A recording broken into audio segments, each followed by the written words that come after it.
for joining us this morning.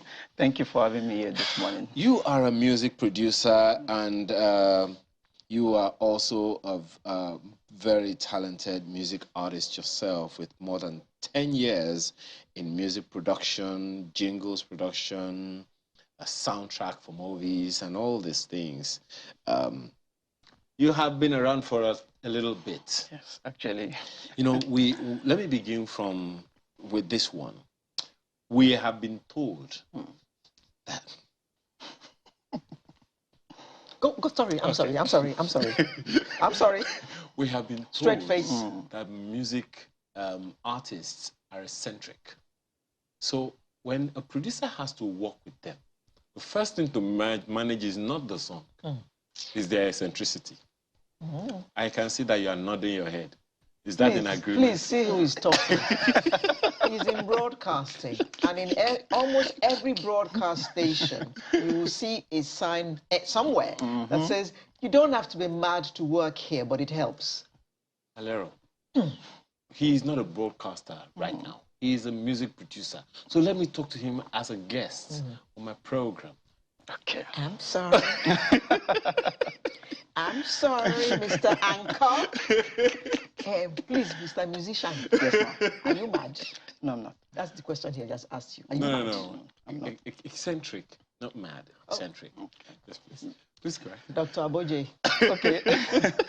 Okay, so what would you want me to answer, sir? I just asked that. No, you have to manage the eccentricities before you So manage. Not really. So I think I've been lucky enough to work with good people who don't carry their whatsoever it is, the fame. They don't carry it on their heads. So give me examples of those artists. I've worked with Mr. P of P Square. I've worked with Olamide. You know, I've worked with Lamborghini, Rugged Man. These guys are... And you want to tell me that Rugged Man doesn't have a little bit? No, Mr. P doesn't have a little bit. Usually there are some... Olamide doesn't have a little bit. So the thing is, you know, these artists, they respect us, especially when you know your craft as a producer. So when they come to you, they listen to you most of the time, even if they try to probably, you know, raise their shoulders outside, when they come to the studio, they are humble. Okay, you've spoken about the artists you've worked with, but you are also part musician. So what about you? Okay, so I'm actually very humble. I don't carry... He didn't ask if you were humble. So I'm not eccentric. No, I'm not. I'm cool-headed. And you are succeeding in the industry. There's something wrong. I have God.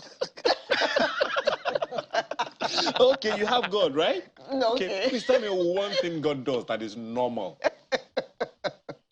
Okay, now he's thinking. I can see your brain. Normal. I think it keeps us in check and it keeps us humble. Okay. All right. So, music in Nigeria has moved. You produce the music that become music videos.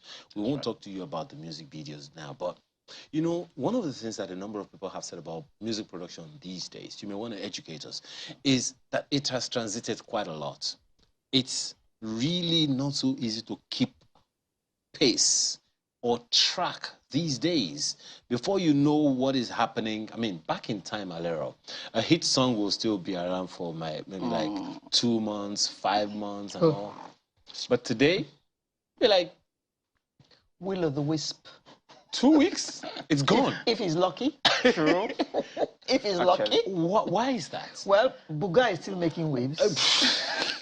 Everybody is still Bugaing. I mean, it's interesting. Michael Jackson's songs are still hits after how many years? So what, in your opinion, is responsible for that, such that a hit track today, before you know what is happening? Okay, so I think one of the reasons is social media. And social media has its own good and it has its own, you know, downside, which is people tend to gravitate towards what is next. So that our attention span these days is not compared to what it used to be. So short. What is happening on TikTok? Everybody is trying to, you know, move into the next rave of the moment and all of that, you know. So I think that also kills our longevity of attention span. Are hit pieces coming out that fast? So, Ma, what you say? hit pieces Hit coming out songs. that fast? Hit songs. Yes, I think some new guys are actually very hungry these days. And then because, the music right now is a game of number, so people tend to churn out materials weekly so that they can get more money. Because the more materials you put out, the more money. Interesting. Yeah. So there are two major components that make up a song. Yeah. There is the instrumentation or percussion, Yeah. and then there is the lyrics Yes. and the melody of the music. Yes. Now, I would like you to help us understand. She gave the example of Keith Daniels' Buga. Bigger, yes. What people remember more about the song are the lyrics Yes. and the melody of it. Mfune Ibago by Two-Face.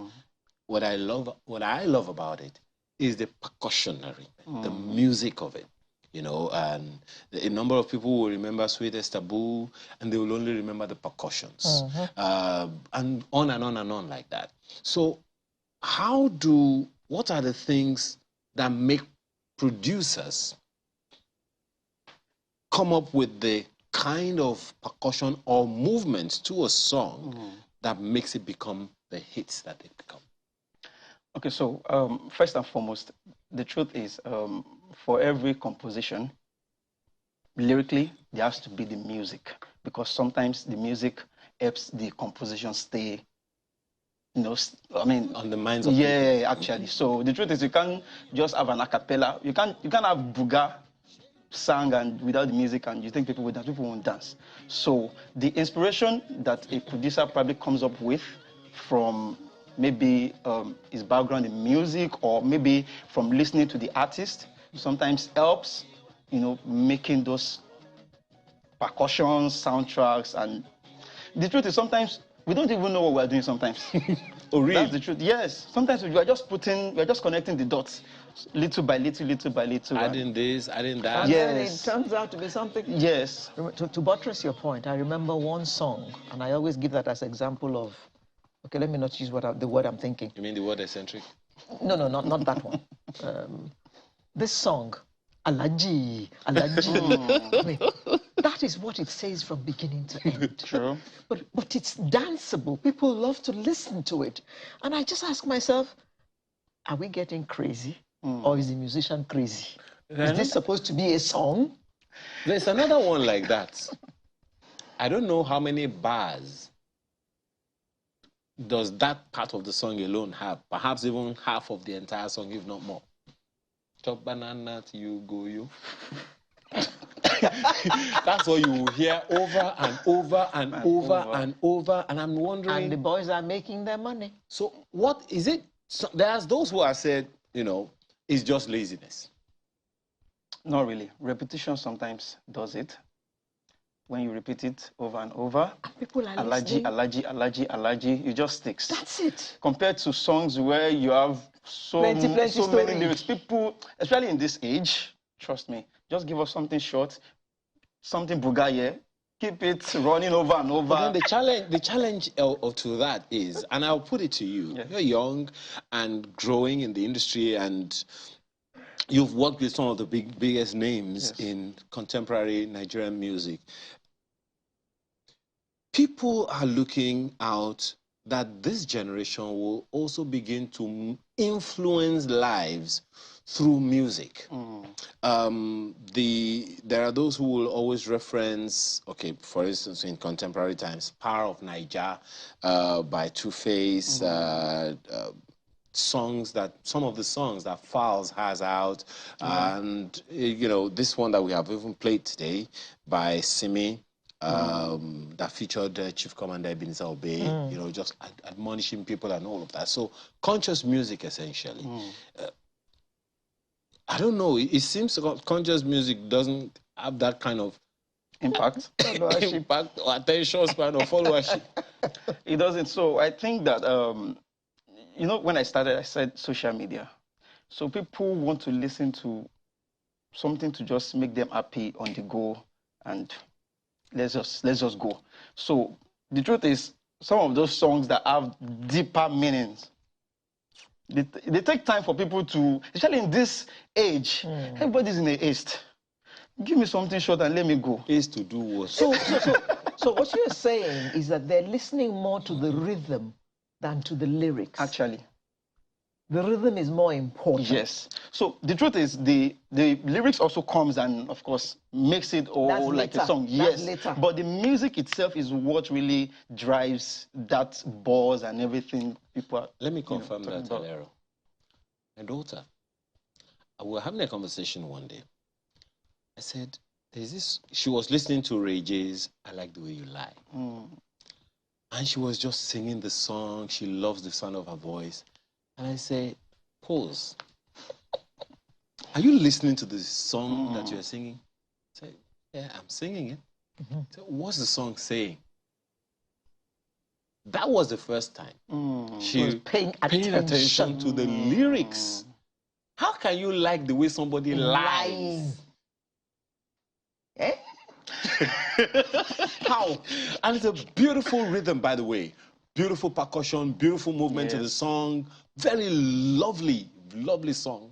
But the lyrics. What actually catches your attention first as a listener is the music. Is that saying, STO, that music is not functional beyond just giving people good feelings? Pleasure. No, so you know there are genres of music, but it's just at this age, we just want happy music. Instant fix. So there are conscious sounds, there are conscious music.